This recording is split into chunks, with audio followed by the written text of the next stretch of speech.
Hey guys, so I decided to take my 034 Super out. I just thought to myself, take it out for a run. You haven't started in a year and a half, and I'll do a video on Stihl Motor Mix and what I think of it, and is it worth it, is it not worth it? And I'm still going to do that video. And I kind of thought, well, let's blend the two videos in together. So I filled up with Motor Mix, went outside, started it, and I just noticed that it was running a bit rich. It just seemed richer than I'd left it. Now, I set the rings...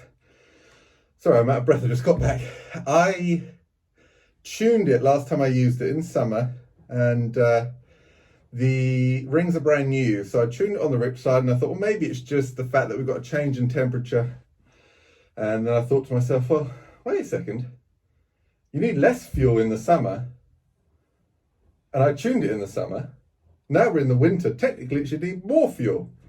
I was thinking to myself, that's very strange, very weird. But anyway, it was subtle. It's not something that, unless you have a very good understanding of the way a particular engine sounds. I know this saw inside out. I've stripped it, I've done a full rebuild. I know it very well. I know exactly how it should sound. I know exactly how it should rev. So for anyone that hasn't, you won't pick up on it, or you're unlikely to pick up on it. But I just thought to myself, something's not quite right. Might just be the change in temperature. Gave it a few blips of the throttle, it warmed up, and went to wide open throttle a couple of times just to hear the tune. And then it came back off wide open throttle, idled for a few seconds okay, and all of a sudden it died.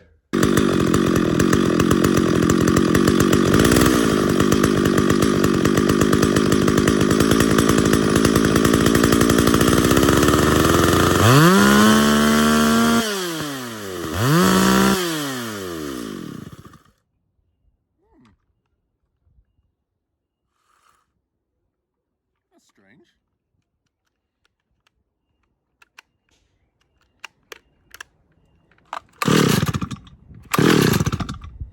What's going on there? And there was no point in me trying to pull. I knew at the time, don't waste your time trying to pull it over and over. I pulled it once or twice, it didn't start. There is something wrong. An engine won't just die because it feels like dying. There's always a reason behind it. And I know that this saw is spotless everywhere, even down to the bolts being polished. It's a really lovely saw, and I've put a lot of time and effort into it. So I came back in here, I checked the spark, because I thought, well, it's warmed up, it died, sounds like spark. Actually, I pulled the plug out first, had a look at the plug, see if it was wet. And it wasn't wet. I checked the spark, it had great spark. I did compression, it's got great compression. I checked the fuel, and I put a little bit of fuel in with the bottle. Still wouldn't start. It got me, that's just really weird. Maybe it's flooded. I mean, that was the last thing I could think of, because the piston and everything looked great. Went back outside and went full throttle, pulled it. Eventually it started, but it wouldn't rev up. That's very weird. It was smoking a lot. I was thinking, something's not right here. Anyway, I closed the low speed. Now, listen, this is important. I closed the low speed screw. Now, this is not a dependent carby. It's an independent carburetor. I closed the low speed screw, and it still started up. Really badly. It was super rich, super smoky. It wouldn't rev out. It started up. Instantly, it got me thinking, well, what the hell could that be? And I went back and forth, thought, doesn't matter if the needle's not sticking, because if the low speed screw is completely closed, that needle can stay open, it makes no difference. It's not going to get low speed fuel supply. So the only thing I can think it could be is the Welsh plug. It's leaking past the Welsh plug. Maybe the Welsh plug's become disconnected. It's getting a lot of fuel through there, and it's unmetered. So I'm not going to go back outside and start it now. Just take my word for it. Really hard to start. When it eventually starts wide open throttle, you can't rev it up, and it literally just wants to die straight away. Smokes a lot. That's the only thing that it can actually be, or it's the only logical thing. So let's get you in a top-down view. I'll pop the carb off. My prediction is it's Welsh plug. If it isn't the Welsh plug, I have no idea what it could be, but we'll find out. It's fuel related either way. So yeah, let's get you in position. There's the little introduction as to what's going on, and we'll take the carb off and we'll go from there. So it's metering side, that's fuel pump side. So we need this side. too big.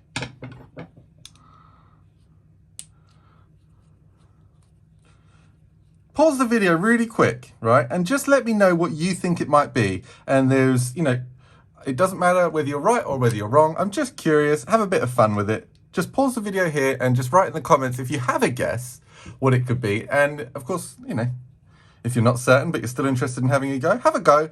And yeah, we're just curious to know what you think. But you know my guess. I'm suggesting Welsh plug. I also have the advantage because I've done all the little tests that you guys couldn't do. So there we go. Just for reference for myself, the breather of the metering side is there and it goes into facing the throttle. That should be, yeah, it's facing the throttle. Chokes that side. My guess is Welsh plug's not sealing. So it's getting unmetered fuel. It's good. It's been a long time since I've been inside here. And I was right. There it is. So what was happening with this saw? Very simply put, the Welsh plug had popped out. Fuel was going past the low-speed screw drilling and actually directly into the low-speed holes. Now, this has already been tapped. I don't think there's any more point. It really needs to be replaced. I might have a spare. I might not, but let's have a look. I don't think I'm going to be able to do that with enough certainty.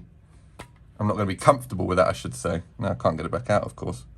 Let me just see if I've got another spare one and I'll bring you right back. You know, honestly, when I was doing it, I want to share some advice actually while we're searching through this. For anyone that is repairing engines, most likely the newer blokes that are coming into it,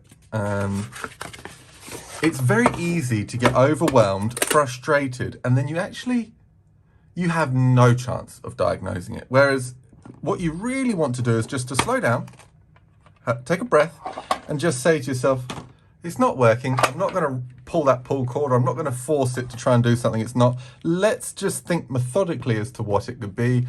And that's exactly what I did. I didn't waste my time half an hour trying to pull it over to get it to start. There was obviously something wrong. And you go through. Engines need very few things to run. They need spark, they need compression, and they need fuel.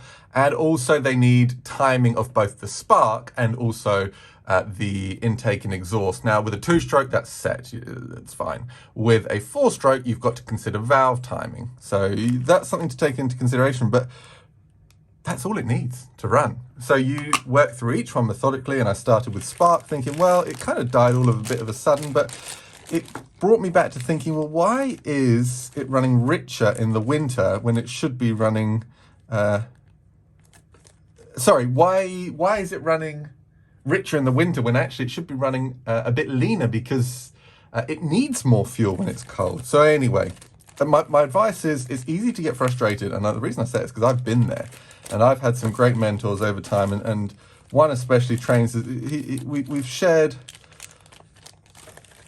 so much time together, and he's given me so much great advice. And that's one of the pieces of advice he got, because he could see me getting frustrated, and he just said, look, Tom, slow down, relax. And it's always, and he's admitted this, always easier to see it from the outsider's perspective. But the sooner you learn to slow down, think methodically, and don't get emotionally involved when you come to repairing engines, you will repair that engine much quicker and much easier. So there we go. A little bit of advice that really was good for me, and I'm going to pass it on to you, and this is a perfect example. Think methodically, what could it be? There's only a few things that it really can be, and you have to find out which one by methodical diagnosis. So I don't have a spare. I would have thought I would have done, honestly. Of course, it happens on a Saturday, doesn't it? I thought I would have a spare carb kit in here somewhere with that triangular Welsh plug in it, but appears not. And there's no point in me trying to tap that back in. Although that's got me thinking, actually, it's not damaged, it's just not been, well, yeah, you see it's been flattened. It has been flattened, and that should have stuck or sat in there, but it hasn't. It needs to be replaced. So let me get a bit of blue tack and see if I can pull that out with some blue tack. Probably not going to stick with oil on it, but we'll try. There we go. At least we can see it's very clean under there. It's good. So we're going to end the video there. There's no point in me carrying on. I feel confident that I should have it somewhere. I think I just need to think a bit harder and then figure it out. But hey guys, there we go. Just a little bit of advice as to when you come to diagnosing things, don't get emotionally involved and just think methodically. You know, it doesn't work for a reason.